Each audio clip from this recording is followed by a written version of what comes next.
문학으로서 진옥출이라는 삶을 한번 쫓아가 보려는 노력은 이 첫 작품입니다.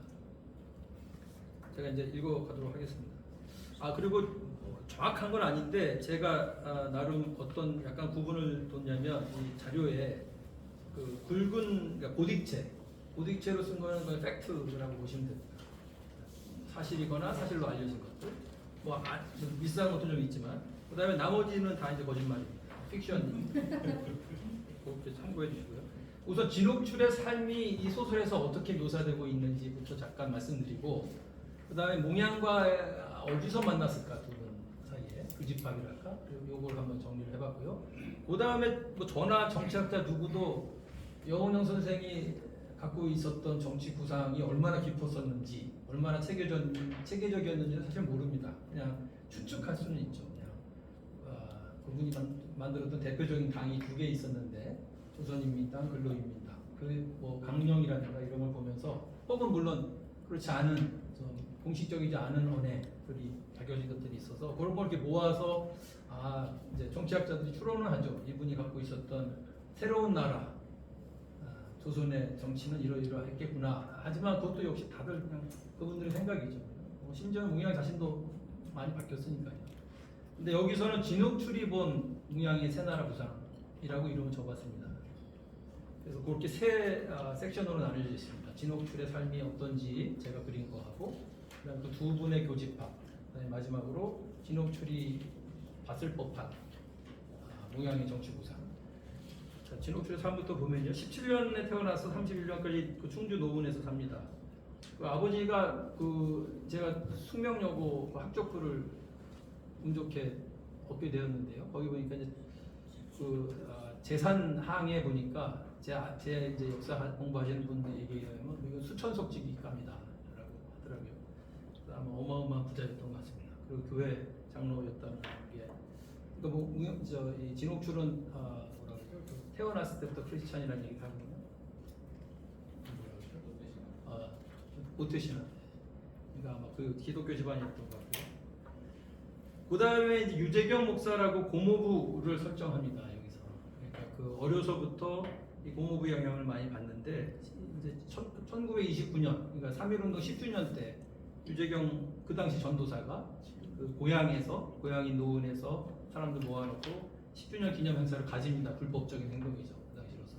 그때 이제 이 12살짜리 진옥출도 거기 앉아 있었던 걸로. 그래서 민족의 의미가 뭐였고 3.1운동이 그런 맥락에서 일어났었던 것이구나를 처음 듣고, 그 다음에 고모부가 잡혀가고 아버지도 고초를 겪고, 근데 존경하고 멋있고 사랑 많은 아버지로만 여겼던 그 아버지 장로님이 젊은 일본 순사들한테 정말 말도 안 되게 이해할 수 없는 맞고 거의 고초를 당하는 모습을 보고 충격받는 이런 것들이 소개됩니다. 그리고 이제 YMC, 그 당시 실제로 YMC에서 청년이라는 잡지가 있었거든요. 주로 기독교 사회주의 논문이 혹은 글이 그 당시에 많이 실렸습니다. 근데 여기서는 이제 유재경 목사가 그 청년을 충격을 받았던 진옥출에게 소개하면서 이제 읽어봐라. 이렇게 준비하는 그룹들이 있단다. 그래서 이제 기독교 사회주의, 기사주의 정신이 어려서부터 12, 13, 14 이렇게 들어가기 시작하고, 친한 친구, 병세, 진향 이런 이제 고향에 친한 친구들이 있었는데 나이가 좀 많은 요 그룹과 어린아이들이지만 하여튼 요 청년을 읽는 모임을 해간다라고 설정되어 있습니다. 그리고 나중에 이 병세와 진향은 기독교 사회주의의 무력함, 화가 나서 힘이 있어 보이고 설득력이 있어 보이는 공산주의자로 전향해 갑니다. 근데 어쨌든 하여튼 어렸을 때 그렇게 보냈다라는 거고요. 그 다음에 이제 숙명여고로 서울로 유학합니다. 그래서 그때는 4년제였거든요. 숙명여고 4년제를 다니고, 이때 이제 종로 YMCA, 지금은 그 자리죠. 거기서 실제로 기독교 사회주의 강자가 있었습니다. 그 신흥우, 김대희 이런 정말 그 당시에 라이징 스타였다고 표현을 받는 것 같아요. 이런 분들이 이제 기독교 사회 청년들에게 기독교 사회주의를 무장하라, 미래를 준비하라 이런 강좌를 했는데 그 동아리에 들어가죠. 그러면서 이제 병세와 진양, 이 친한 친구들하고는 거리감이 생깁니다. 왜냐하면 병세하고 진양은 너무 가난해서 그렇게 마음껏 공부하기도 힘들고 미래를 낙관적으로 준비하기도 힘들어서 수모도 많이 다녔고 공장을 다니고 뭐 이렇게 하다 보니까 기독교 사회주의가 너무 낭만적인 모습을 보였겠죠. 뭐 놀고 있네 이런 감정. 그러면서 공산주의에 대한 매력, 경성 트로이카 그때 그룹들이 각 학교에 딱 퍼져 있었고 공장시대로 퍼져 있었고 그러니까 이재유에 대한 흠모라든가 뭐 쫙 이렇게 하면서 그 친구이자 언니였던 진향은 그 경성 트로이카 그룹으로 빠지고요. 평세도 그쪽으로 가게 됩니다. 그리고 점점 친구들은 멀어져 가고 그리고 본인도 이제 기독교 사회주의가 이게 공상적 사회주의라는 비아냥거림이 진짜 아닌가 하는 회의에 빠지게 되고요. 게다가 이제 30년대 중반 이후로 좌우 양쪽에서 공격을 받으니까 기독교 사회주의가 여기서 신웅, 김대일은 그 아까 라이징 스타라고 불렸던 분들이 말하자면 떠납니다. YMC를 떠나고 심지어 신웅 같은 사람은 아주 뭐 대표적인 친일파가 되어버리죠. 그리고 이제 그 우리 조선의 기독교는 굉장히 보수화, 지금 기독교도 그렇습니다만 보수화의 길을 들고 오히려 뭐 일제히 앞잡이 노릇을 하고요. 많은 목사님들이. 그러니까 이제 기사주의에 대한 환멸을 느끼게 되죠. 진홍처럼. 그리고 자기가 공부를 해서 뭐 하나 뭐 당연히 그런 생각을 했겠고 그리고 졸업 후 그냥 아무 준비 없이 그냥 고향으로 가버립니다. 낙향. 그런데 이제 고모부가 이제 다시 설득하죠. 사회주의가 그렇게 단순한 게 아니다. 좀 공부를 해봐라. 더 그렇다면 너가 대안을 찾아봐라. 그래서 이화여전 그 당시 이화여전이 이제 새로운 대학이었는데 아주 매력적인 게 일부러 그랬는지는 몰라도 일본 여학생을 거의 안 받았답니다. 그러니까 이제 진짜 조선인 여학생들, 진취적인 여학생들만 모인 곳이니까 거기 가봐라. 거기 가서 정치 철학을 제대로 해봐라. 그래서 최호종이라는 가상의 정치 철학자를 소개하고 거기 들어가서 제대로 공산주의, 기사주의, 삼인주의, 사회적 자유주의 이런 거 공부하는 묘사가 쭉 있습니다. 그러다가 이제 실제로 탁구 선수였어요. 이화여전 탁구 선수였고 그 탁구 선수로 이제 이화여전 1학년 때죠. 1학년 때 조선의 제1회 그 여학생 대학생 이상의 여학교 연맹이 생깁니다. 그리고 그 조선일보 강당에서 제1회 탁구 대회가 열리는데 진옥철이 그 이화여전 대표로 거기 참가하고 그 선수 대표로 이제 뭐 선서 같은 걸 하는데 그때 대회장이 여운형이었습니다. 제가 그거 보고서 막 이렇게 닭살이 돋았는데 야 이런 일이 있었구나. 두 사람 그렇게 만난 거죠. 대회장과 선수 대표로.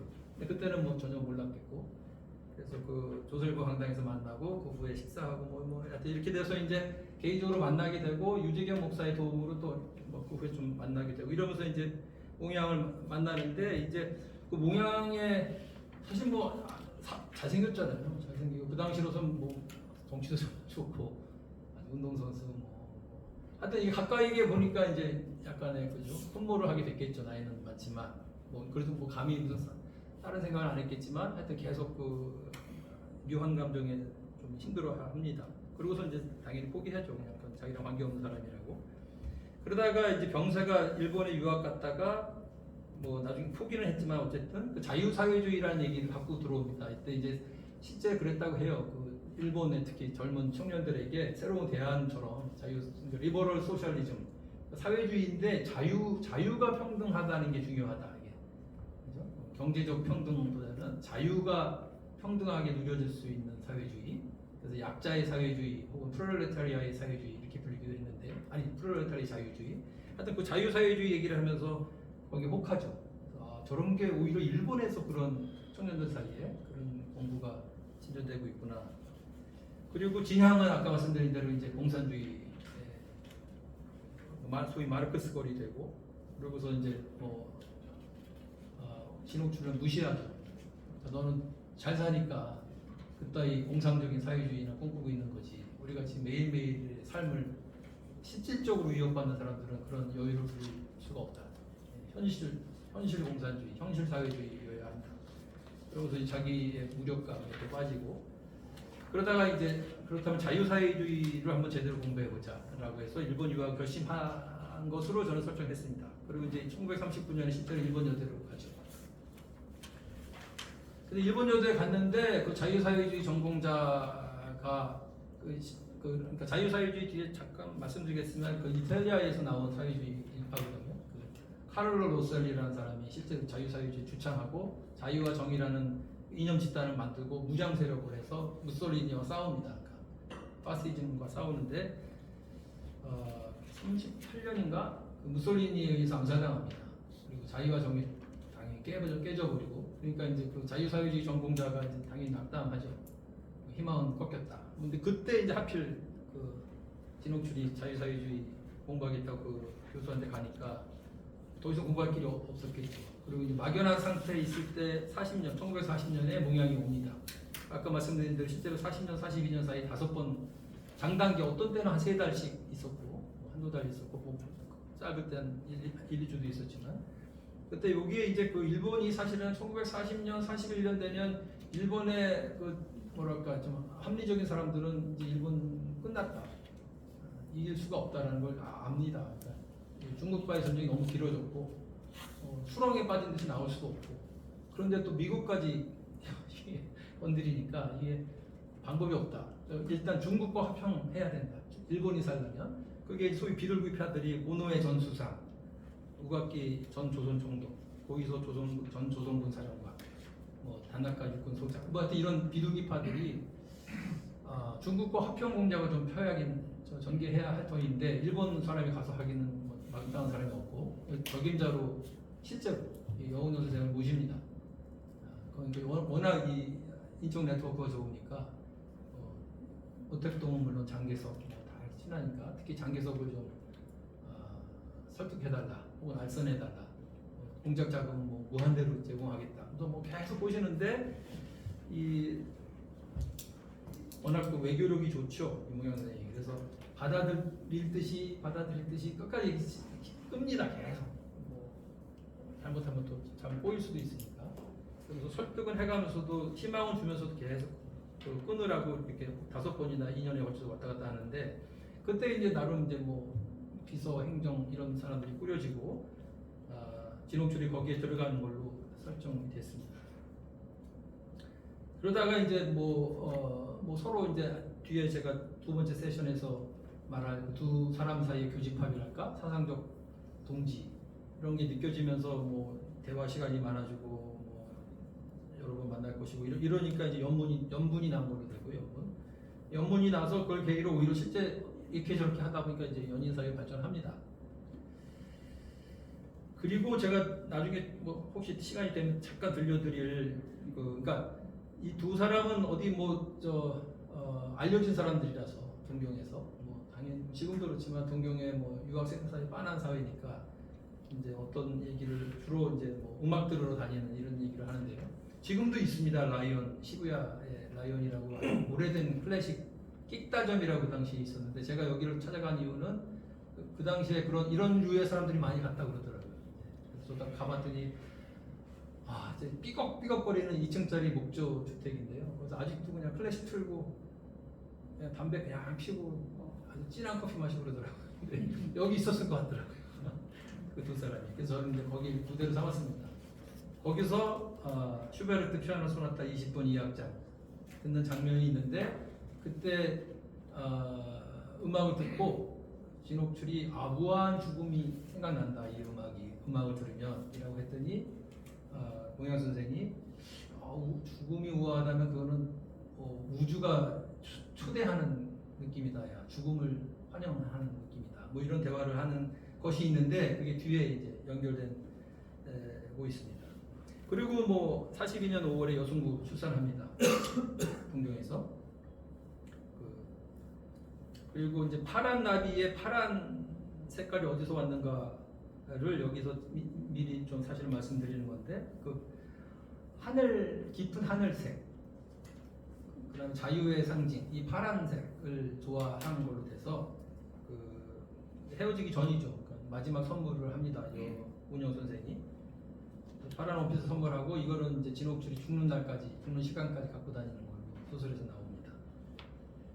자, 근데 몽양은 이때 이미 알죠. 이제 벌써 이 42년 사이에 이 일본 그 엘리트들 만나면서 이제 일본은 질 수밖에 없구나. 시간 문제다. 그러면서 이때 이제 준비합니다. 이제 해방 건국 이런 준비 들어가고요. 실제로 그 본부랄까 이걸 동경에 차립니다. 오히려 적진에 자리 잡으면서 그 동양의 친구들이 왔다 갔다 하죠.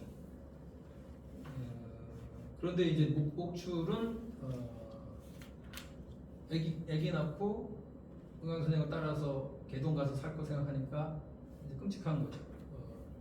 나름 의식이 있고 민족과 역사를 위해서 하고 싶은 게 많았던 진취적인 여성인데 그냥 첩실로 살아야 되는 거냐 현실은. 내 딸도 그런 거냐. 개동 방도 개동 사실 그 휘문중학교 뒤에 지금도 그 터가 있잖아요. 조그만 한옥집인데 거기서 뒷방에서 그냥 살아야 되나. 근데 일본에서도 여원선생이랑 다니기가 창피해서 혹은 누가 손가락질까 못 다니는데 서울 가면 더 할 거 아닌가. 뭐 이런 것들 때문에 이제 출산 우울증 겪고요.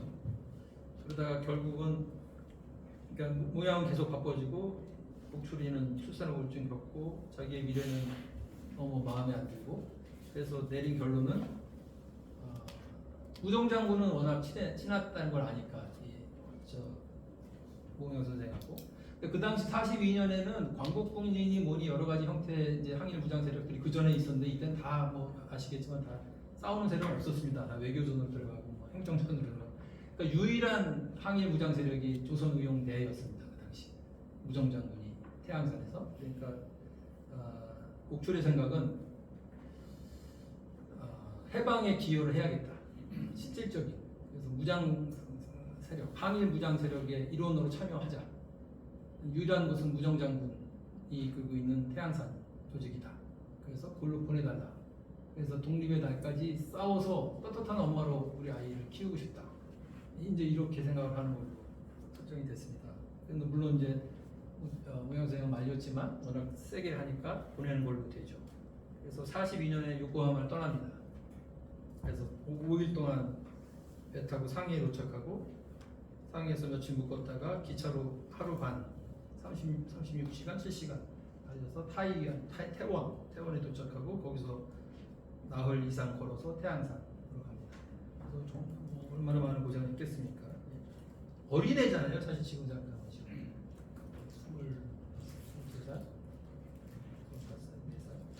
하여튼 이렇게 태양산에 가고 우정장군은 이제 영훈 선생이 먼저 알려줬으니까 환영을 받고 그리고 같이 갔던 김사득이라는 친구 남자친구인데 유세관 남사친인데 얘랑 이 친구랑 서로 이렇게 위로하고 잘 살다가 소위 적구공작이라는 걸 무정 장군이 했는데 그러니까 적진에 이제 파견하는 거죠. 그래서 이제 네트워크도 만들고 뭐 이렇게. 근데 그 적구공작 첫 번째 나갔다가 이 김사득이라는 그 당시에서는 유일한 친구 말이 되는 친구가 죽습니다. 절벽에서 떨어져 죽고 그래서 너무 힘들어하고 그럴 때 허갑이라는 그 동경 유학생 실존 인물인 것 같습니다. 잘 그게 뭐 알려진 건 없는데 그 와세다 대학 화학 전공 박사과정에 있었던 친구인데 그 아까 40년에서 42년 사이 공영 선생이 일본에 자주 갔을 때 그때 그 청년 그 행정 그룹 같은 게 있었을 거 아니에요. 그때 당시에 그 허갑이 모양 선생의 조카인가요? 와세다 대학에 역시 화학 박사과정에 있었던 그분의 친구라고 합니다. 근데 그 허갑이 진옥출을 이렇게 흠모하다가 여운영 선생과 이렇게 관계가 그렇게 되니까 포기했다가 진옥출이 태양산 간 걸 보고 쫓아온 것처럼 이렇게 됩니다. 그래서 허갑이 나타납니다. 그 태양산에. 그리고 이제 겁탈당할 뻔했는데 허갑이 도와주고. 그런데 그 후로 뭐 너무나도 그냥 마치 수호자처럼 혹은 머슴처럼 수왕자처럼 이렇게 옥출 옆에 있으니까 뭐 외로운 처지에 이제 서로 마음을 열고 결혼하게 되죠.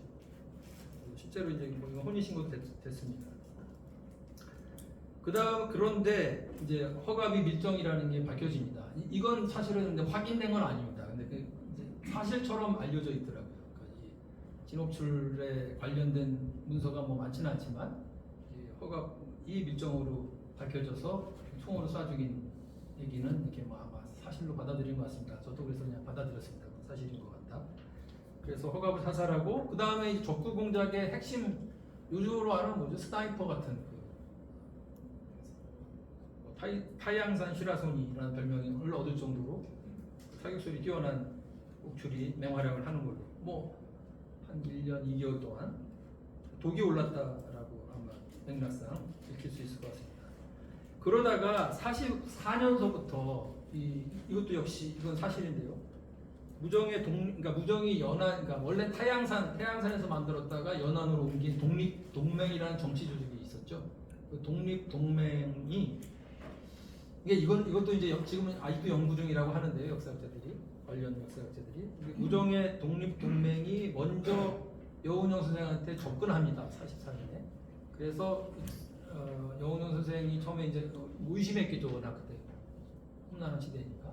그런데 나중에 이제 정말 무정으로부터 온 그룹 혹은 밀사라는 걸 알고 44년 12월 혹은 어떤 분은 8월이라고 그러고 시간은 조금씩 다른데 그 무양이 건국동맹을 만들잖아요. 건준의 모태. 그 건국동맹을 만들도록 그러니까 설득한 게 무정이다라는 연구자들의 주장이 있습니다. 근데 어쨌든 분명한 거는 이 독립동맹과 건국동맹이 거의 유사한 강령을 갖고 미래 구상을 갖고 44년서부터 해방과 건국 준비 운동을 합니다. 그 역할을 그렇게 일을 하는 무정을 돕는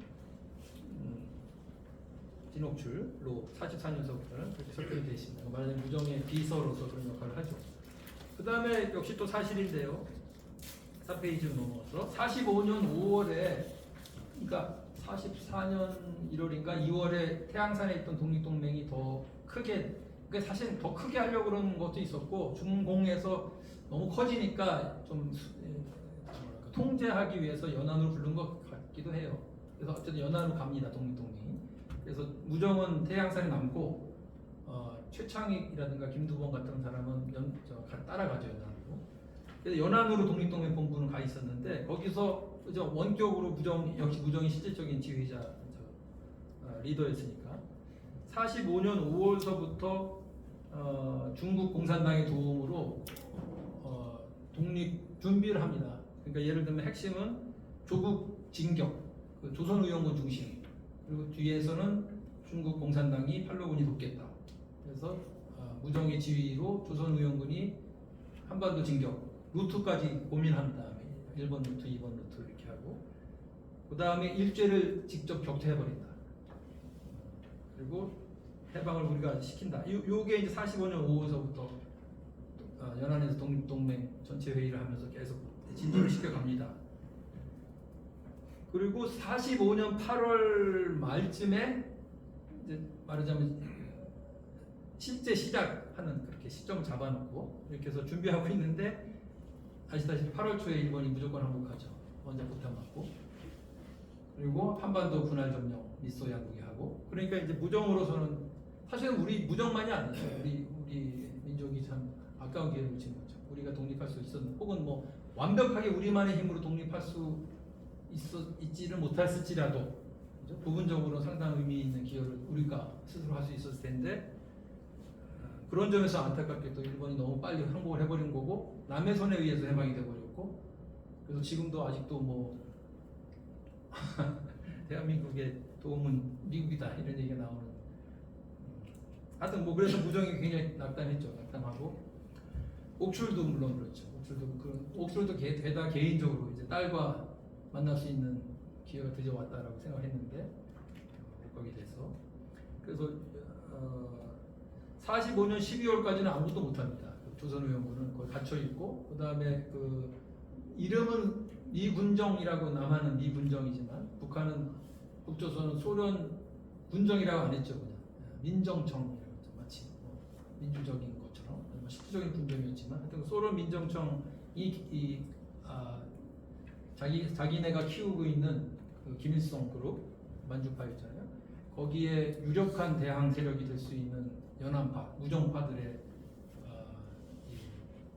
영향력이 커질 것을 우려해서 미리부터 이렇게 견제를 합니다. 그래서 조선의용군을 움직이지 못하게 하죠. 그래서 적경지대 안으로 못 들어오게 하고 조선의용군 전체가 들어가겠다고 하니까 스탑시키고 그냥 개인적으로 하나씩 들어오라고 그러죠. 선별해서.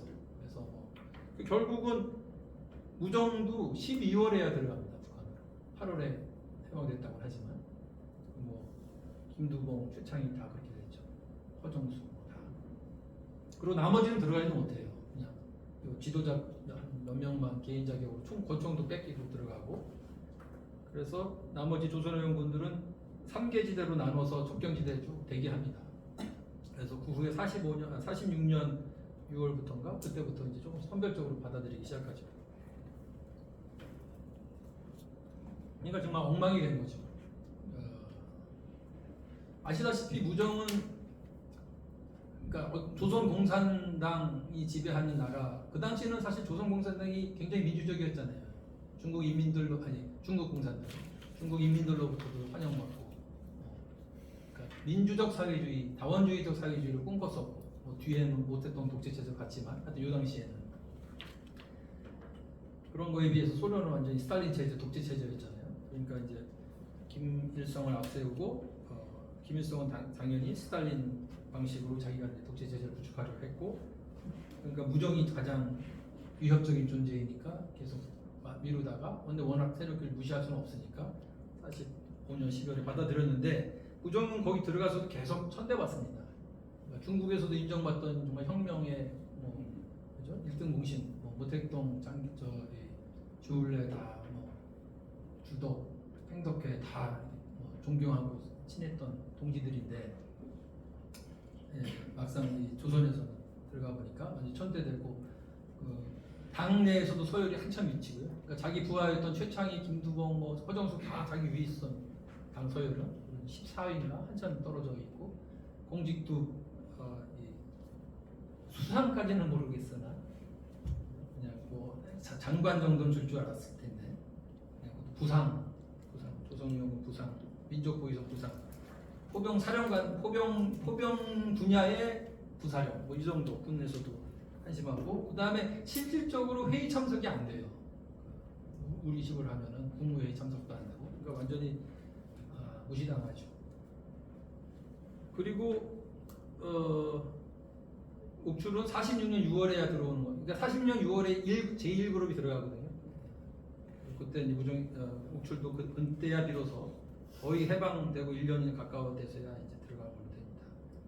그 다음에 이제 들어가고 또 할 일이 없죠. 그 무정장군의 행정관으로 들어갔다고 하지만 무정장군 자체가 할 일이 없으니까 그래서 무료하게 보내고, 몽양관은 서신교류를 무정이 하니까 그 무정 옆에 붙어 있는 거죠.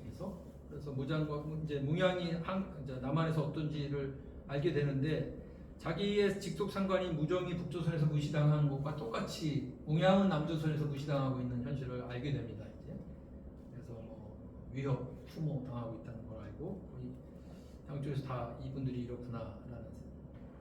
그러다가 이런저런 마음고생하다가 급성 폐결핵으로 병원에 입원했는데, 몽양이 5차례 김일성과 만나요. 해방 후. 그리고 4번인가는 평양으로 가요. 직접. 한 번이 우리 연천에서 회담합니다. 근데 그때 연천은 북한이었어요. 그때 평양을 4번인가 가고, 갈 때마다 김일성 집에서 삽니다. 김일성이 굉장히 존경했잖아요. 두 딸도 유학 보내주고 그런 거잖아요. 그래서 이때 이제 46년 12월 말에 몽양이 왔었는데, 이 진옥출이 그냥 너무 아파하고 알아보지를 못하고, 말은 했는데 알아보지 못하는 그런 장면이 나옵니다. 그리고 나중에 이제 몽양의 마지막 편지를 받는 게 47년 3월이라고 설정했습니다. 거기서 이제 몽양이 이제 자기 죽음을 예견했죠. 9번이나 테러 당했으니까 죽을 뻔한, 얼마나 많이 죽을 뻔했어요. 그래서 근데 그 편지에서는 아무래도 다 온 것 같다, 내 삶은. 근데 너도 여기 안 오는 게 좋겠다. 여기 말하자면 개판이다. 어떻게 될지 모르겠다. 그랬는데 역시 몇 달 후에 해화동 로터리에서 암살당합니다. 암살당하고, 진옥출은 영결식 전까지 할 게 없으니까 북한에서 그냥 열흘간 금식으로 자기가 존경하고 사랑했던 분을 보내는 걸로 그렇게 나옵니다.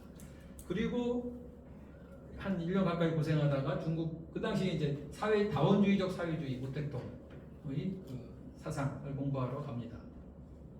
그래서 2년 갔다 왔을 때 50년 6월 이제 6.25 준비를 북주에서 할 때 왔는데, 결국은 우여곡절 끝에 허헌 변호사 딸이죠. 허정숙, 최창희의 네 번째 남편인 최창희와 같이 했는데, 여기도 좀 그 연합파들이요, 그 무정의 말하자면 부하 혹은 동지들이었는데 주요 인사들이 그 북조선에 들어가서는 다 그러니까 무정 입장에서 볼 때는 배신합니다.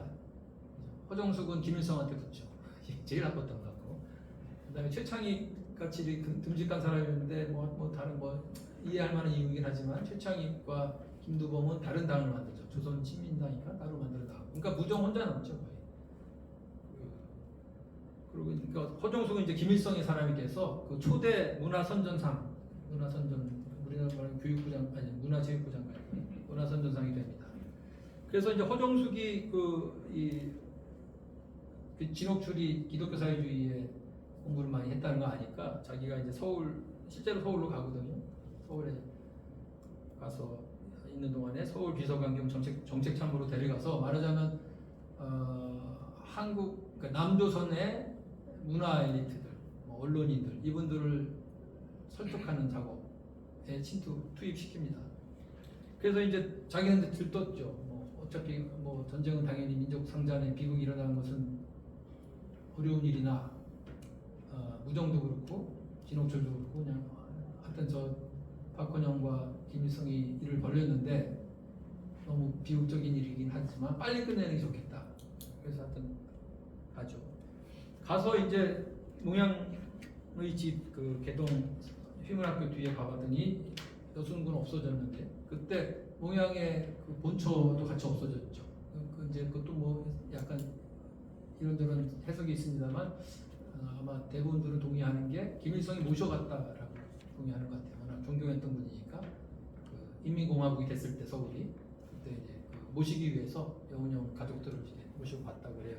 그래서 어쨌든 그렇지만 저 진옥출의 입장에서 자기 딸이 없어진 거죠. 그리고 그 다음에 이제 옛날 친구들 만나고 식구들 얘기 들어보고 그래도 역시 이제 요즘 말로 현타가 오죠. 아 이게 남한의 인민들이 이승만 체제, 뭐 미군정 체제, 혹은 자본주의 체제 염증을 내고 싫어할 줄 알았는데 물론 그런 것도 있는데 와서 보니까 그렇다고 대안으로서 김일성 체제를 좋아하는 건 아니구나. 이거 또 다른 문제가 있구나. 현타. 그래서 김일성, 그러니까 민주적 사회주의 체제가 자기가 바랐던 것은 민주적인 사회주의 체제였는데 김일성 체제는 스탈린 체제를 그냥 답습하고 있구나. 그러니까 이것도 대안이 전혀 아니구나라는 또 역시 좌절감을 느낍니다. 그 인민공화국 체제에 대한 서울 시민들의 냉소 같은 것도 많이 알고요. 그러니까 예를 들면 실제 그 당시 자료들을 보면 그런 게 많이 나옵니다. 미군이 마지막에 막 습격하기 공습하니까 자기들의 삶이 미군의 공습에 의해서 위협당하고 있음에도 불구하고 희망을 가져요. 이제 공산당 물러가겠다. 미군이 들어오겠다.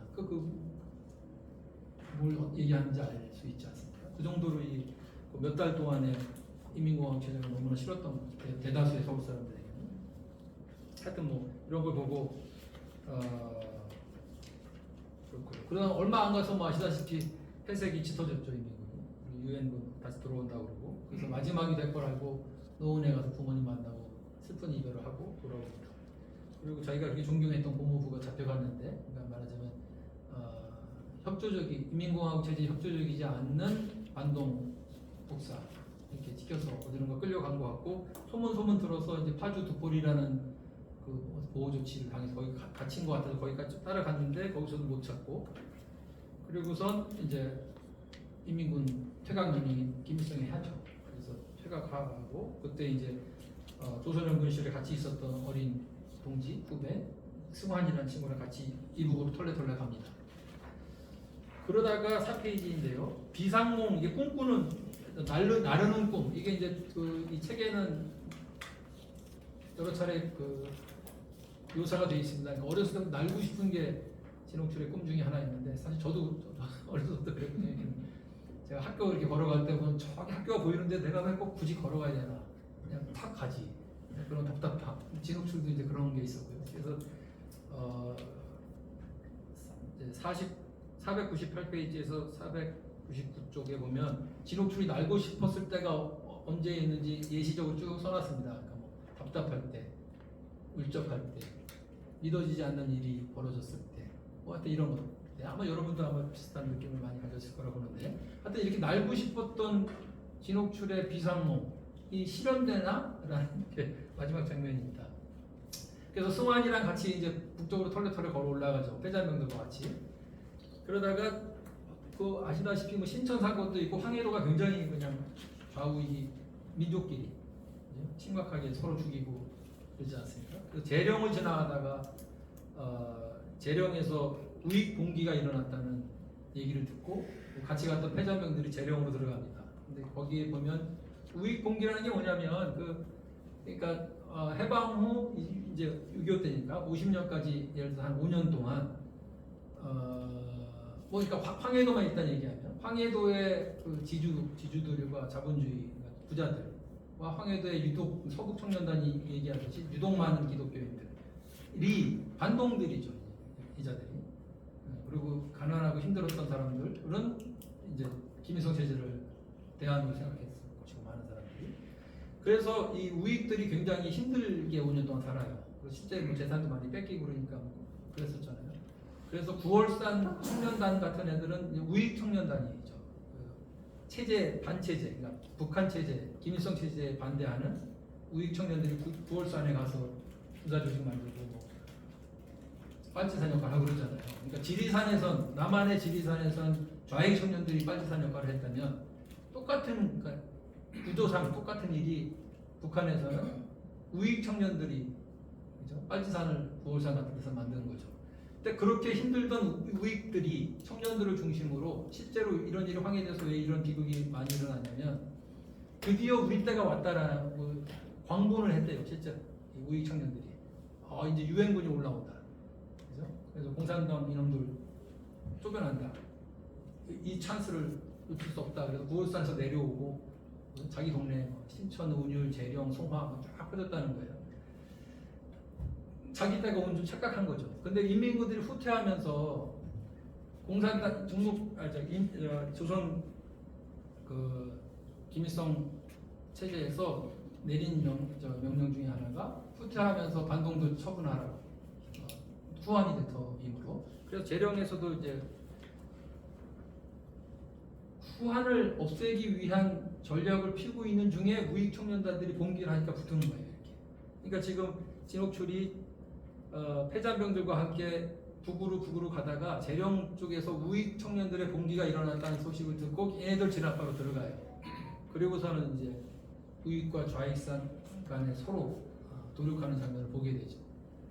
그러니까 지리산에서 일어난 일, 제주도에서 일어난 일, 이게 사실은 그 당시 황해도를 중심으로 서북 지역에서 많이 일어났던 거예요. 거꾸로 좌우익이 바뀌었고 그러나 구조는 같고 그 잔인함의 정도도 비슷한 것 같아요. 보니까 제가 지금 그 여순 관련해서 공부를 좀 하고 있는데 그때 묘사들 찍은 사진들과 그 황해도에서 일어났던 묘사들과 찍은 사진이 어찌도 그렇게 흡사한지. 그래서 저도 한동안 좀 멘붕이 왔는데 우리 민족 나를 포함해 이렇게 잔인한가? 어쩜 이렇게 죽여도 이렇게 죽이냐?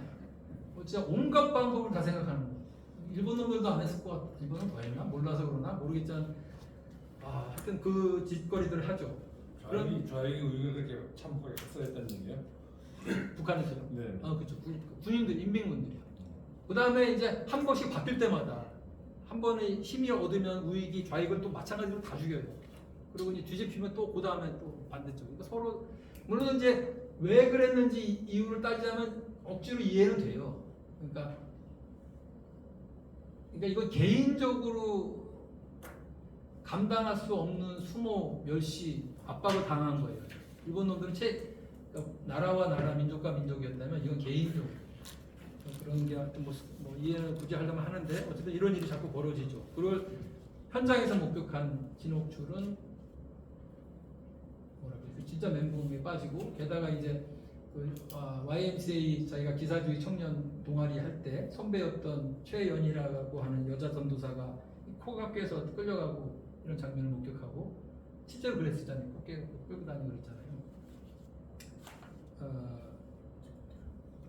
그리고 이제 정말 낙담하죠. 낙담하고 포기하고 무기력한 자기를 스스로 욕하면서 다시 또 평양 쪽으로 가는데 그때 희소식인지 어두운 소식인지 몰라도 이제 무정 장군의 얘기를 드디어 듣습니다. 근데 평양 방어사령부 사령관으로 임명됐대요. 그래서 이게 좋은 일인가 해서 가서 봤더니 그게 보니 좋은 일이 아니었어요. 그러니까 김일성은 어디까지 밀릴지를 모르겠으나 평양 방어 불가능하다라는 걸 이미 이때는 군사 흐름상 알았고, 그래서 불가능하니까 무정이기가 맞더라. 거기다 그냥 맡긴 거예요. 숙청에 말하자면 조건을 이제 만들어가기 시작했겠죠, 어쩌면. 그리고 자기네들은 도망가요, 더 북쪽 핵심들. 그런데 이 무정도 알아요. 내가 떠맡게 됐다. 어떡하랴, 해야지, 갈 때까지 가봐야지. 그래서 그걸 보고는 더 진옥철이 힘들어졌겠죠. 이거 뭐 도대체 모든 것이 신방스러운. 그리고 이제 무정이 중국행을 알선합니다.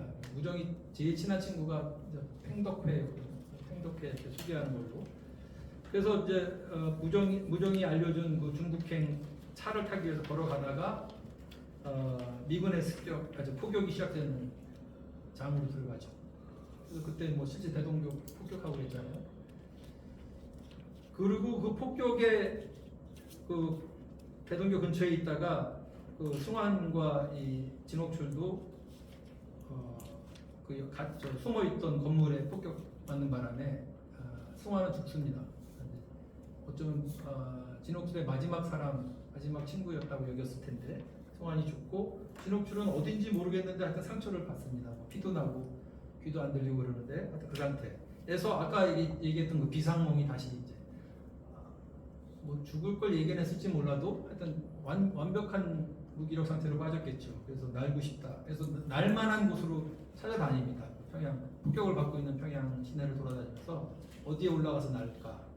그래서 어디 올라갔다 또 아닌 것 같고 내려오다 모르다가 그 반파된 이 대동교 이 끝자락을 발견하고요. 일로 올라가기로 결심을 한 것 같습니다. 그리고 글로 털레털레 걸어갑니다. 이렇게 그 파란 원피스가 있는 그다음에 자기 딸의 베네 쪼고리가 있는 몇 가지 소지품을 등에 메고 그리고 이 대동교로 향해서 가는데요. 제가 이 아까 슈베르트 피아노 소나타 잠깐 들려드릴게요. 그러니까 소설에서는 이 음악이 흐르는 걸로 나옵니다. 그 대동교로 이렇게 올라가는데 들어보세요.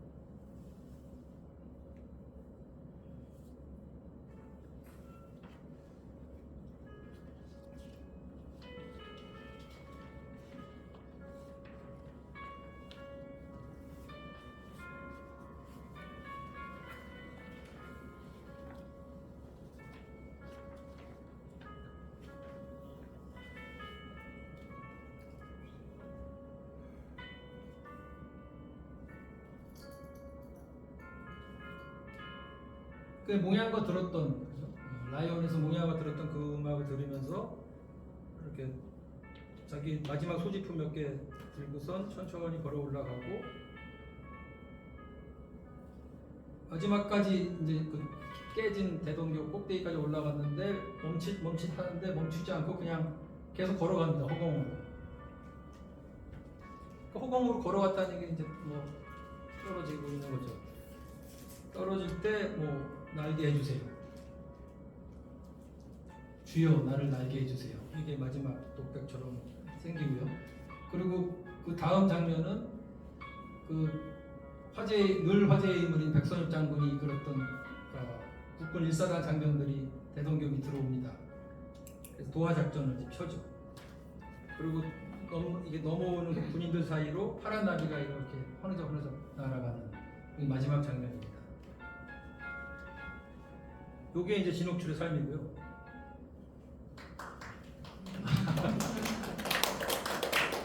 그 다음에 이제 근데 이런 진옥출과 모양이 어디서 만났을까 도대체? 왜 적연 빨간 사랑이라고 하는가? 콜론타이가 유행시켰던 말이잖아요. 빨간 사랑, 붉은 사랑. 그러니까 사상적 동지면 남녀가 어떤 경우도 사랑은 용서된다는 거죠. 결혼을 했든 안 했든 뭐 나이가 차이가 되고 뭐 어느 나라 어느 민족이든 하여튼 사상적 동지 남녀 간의 사랑은 무조건 오케이 이런 게 이제 콜론타이의 사상적 사랑 적연 빨간 사랑 이렇게 했는데 그럼 진옥출과 몽양은 도대체 뭘로 이 빨간 사랑에 빠져들었을까? 뭐 모르죠. 사실은 알 수가 없지만 그냥 제가 생각하기에는 사상적으로는 뭐 케미가 맞았을지도 모르죠. 눈빛이 맞았을지도 모르고 근데 그건 잘 모르겠고 사상적으로는 세 가지인 것 같아요. 그러니까 제가 이렇게 의식적으로 이렇게 전략적으로 이 셋이다라고 뭐 행간해서 얘기하고 있지는 않은데 저는 그냥 생각나는 썼을 뿐이지만 이제 돌아보니 이 세 가지가 이 둘의 적연의 고리였던 것 같은데요. 첫째는 기독교 사회주의자였다. 두 번째는 진보적 민족주의자, 혹은 이걸 풀어서 말하면 민족 중시 사회주의자, 민족을 중시하는 사회주의자였다. 세 번째는 사회민주주의자인데 그 사민주의에도 분파들이 많이 있잖아요. 그 중에서 자유의 평등을 강조하는 분파들이 있는데 대표적인 게 사회적 자유주의와 자유사회주의 이 둘인데 이 둘을 뭐랄까 수용, 동경, 인정하는 사민주의자. 그래서 이 세 가지가 공통적이었던 것 같아요. 그래서 좀 말씀을 드리면, 그러니까 여기서 이제 몽양의 정치 사상을 도출해내려고 하거든요. 우선 진옥출은 이 기독교 사회주의, 아까 청년이라는 그 YMCA 청년 잡지에서 기독교 사회주의를 공부했다고 하는데 그것을 요약한 게 있어요. 45쪽에 있는데 제 책에 제가 잠깐 읽어드릴게요. 이게 이제 진옥출이 정리한, 그러니까 진옥출이 이해한 기독교 사회주의예요. 이게 모든 인간은 신의 피조물로 동등하게 태어났다. 예수는 사랑을 인간의 제일 덕목으로 꼽으며 특히 중요한 것이 가장 약하고 가장 작은 인간을 사랑으로 섬기는 일이라고 했다. 강하고 큰 자가 지배한다는 세상 원리에 전면으로 맞서라는 뜻이었다. 예수는 민중해방운동의 주창자시다. 사회혁명가시다. 그러니 교회는 민중해방과 사회혁명의 진지가 되어야 한다. 교회의 청년들은 혁명의 주체로 나서야 한다. 그래야 새로운 미래가 열린다. 기독교와 사회주의는 가난하고 약한 일민 대중을 위한 새 사회 건설을 목표로 한다는 점에서 서로 같다. 사회주의의 도덕적 이상은 정확히 기독교적이다. 이게 이제 옥출이 이해한 기독교 사회주의입니다. 몽양도 이걸 이해했을 거라는 거죠. 그러니까 어쩌면 이게 몽양의 생각, 기독교 사회주의에 대한 생각이지 않을까 싶어요. 그리고 진옥출은 계속 이런 걸 강조했어요. 공상적 사회주의여서는 안 된다. 기독교 사회주의가 이건 행동하는 사회주의여야 한다. 그래서 48쪽에도 예를 들면 그 다른 사람한테 진옥출이 했던 말이에요. 직접 싸우고 싶어요. 일제와 직접 싸워서 우리 힘으로 독립을 해야 우리가 원하는 나라를 만들 수 있어요. 기독교 사회주의 정신도 그래야 돼요. 그걸 이렇게 직접 싸우는 과정에서 기독교 사회주의가 어느 정도나마 인정받고 실현될 수 있어요. 이런 생각을 갖고 있었다는 거고, 아까 그 코가 꿰서 죽었던 그 최연희 선배를 욕하는 부분이 있었거든요. 이런 거예요. 언니는 자꾸 기독교 사회주의는 기도와 믿음으로 이룰 수 있다고 하는데 그건 무책임한 말이다. 언니 같은 사람 때문에 기사주의가 공상적 사회주의라고 욕먹는 거다. 기도만 할 게 아니라 어떤 정치적인 실천 방안을 찾아내서 보여줘야 한다. 그걸 할 수 없다면 정말 공상이나 감상에 불과한 거다. 이런 기사주의자였다는 거고요. 몽양의 기독교 사회주의가는 사실 이거에 관한 논문이 몇 가지 있습니다. 그 5쪽에 있는 첫 번째. 근데 제가 이거를 이건 인용한 건데요. 제가 이제 제 글 쓰는 장소를 옮기는 바람에 제 자료를 잊어버리지 않았길 바랐는데, 아니면 못 찾고 있는 거였으면 좋겠는데, 하여튼 그 몇 가지 좀 아직 못 찾고 있는 자료가 있는데 그 중에 하나입니다. 근데 그래서 너무 답답해서 다른 데서 찾아보니까 저 강연하기 전에 그 몽양 영훈영 선생 기념사업회 홈페이지 몽양 자료실에 어투는 다른 데 있더라고요, 다행히. 그래서 제가 하여튼 일단은 출처를 이걸로 잡았습니다. 이렇게 얘기했어요, 몽양이. 그러니까 이제 몽양이 너무 정치적이고 사회주의적인 행위만 하는 것 같으니까 원래 몽양은 전도사였어요. 그리고 지금도 있습니다. 승동교회 인사동에 있죠. 백정들이 다니는 교회였어요. 그러니까 몽양은 그 백정들을 전도해야 진짜 기독교다, 살아있는 기독교다. 그리고 자기 왜 집안 상속 받고선 노비를 다 풀어주잖아요. 그런 정신으로 백정교회의 전도사가 돼요. 그런 몽양, 그러니까 원래 그다음에 그 상해로 갈 때도 전도사로 갔던 거잖아요. 그래서 전도 활동도 실제로 하고. 그러니까 교계에서는 기독교 사회주의까지 인정돼 있는데 저 사람은 교회로 떠난 것 같아. 그런 욕이 이제 비난이 들릴 무렵에 이제 누가 인터뷰를 딴 거예요. 당신 뭐냐? 이제 기독교 버린 거냐? 기독교인 아니야 더 이상? 그러니까 그거에 대한 답입니다. 이제 모양이 말이 나는 하나님의 나라와 그 의를 실현하는 게 기독교라면 기독교인이고 그게 아니라면 기독교인이 아니다. 단호하죠. 내가 믿는 기독교는 해방 복음이다. 해방의 복음이다. 예수는 이 세상에 해방자로 오셨다. 약한 인간을 죄와 가난과 온갖 압제와 구속으로부터 해방시키려고 오신 분이다. 내가 사회주의 사상을 받아들인 건 거기서 그런 예수의 민중 해방과 민족 해방의 희망을 봐왔기 때문이다. 이거라는 거죠. 그래서 그게 아니면 나 그래 기독교인 아니다. 예수가 그런 분이라면 내가 기독교인이다. 이렇게 얘기하고 있죠. 그러니까 사회주의는 기독교 복음의 실현 수단이라고 본 거라는 거예요. 해석되기를. 이런 기독교 사회주의가 있던 거죠. 그러니까 아까 진옥줄의 그런 기사주의 기독관이 모양과 같은 맥락을 유지하고 있고, 그 다음에 이거는 학회라는 1938년에 나온 문집에서 모양이 직접 썼던 말입니다. 그러니까 기독교 청년들에게 하신 말씀이 있냐 그랬더니 종교에 안주하지 말고 사회의 요구에 부응하는 용감한 투사가 되라. 조선의 기독교는 이거 지금 한국의 기독교도 이렇지 않아요. 조선의 기독교는 이미 사회에 해독만 주는 종교로 타락하였다. 그 문제를 해결하고 예수 정신을 부흥시키지 못할 바에 차라리 기독교를 떠나라. 이렇게 얘기를 한 거예요. 기독교 사회주의자라는 거죠. 이런 강력한. 그래서 그 해석을 그 유재경 목사가 이렇게 합니다. 이 몽양이 그 말씀은 기독교의 알맹이는 예수 정신이라는 거 아니냐. 가난하고 약한 사람들 편에 서서 그들의 해방과 자유를 위해서 사는 거 말이야. 그런데 만약 종교라는 이름의 껍데기가 그 알맹이를 드러나지 못하게 덮고만 있다면 거기서 벗어나야 마땅하다는 말씀이다. 타락한 교회를 바로 세우고 예수 정신대로 살지 못할 바에 차라리 떠나라는 거야. 이제 이런 모양의 생각이 기독교 사회주의자라는 거죠. 그 둘이 닮았다라는 거. 그게 하나 기독교 사회주의자. 두 번째가 이제 선생님 저 잠깐 쉬었다가. 그럴까요? 네. 좋습니다. 1시간 들었습니다. 네. 두 번째부터는 잠깐 10분만 쉬죠. 네. 네.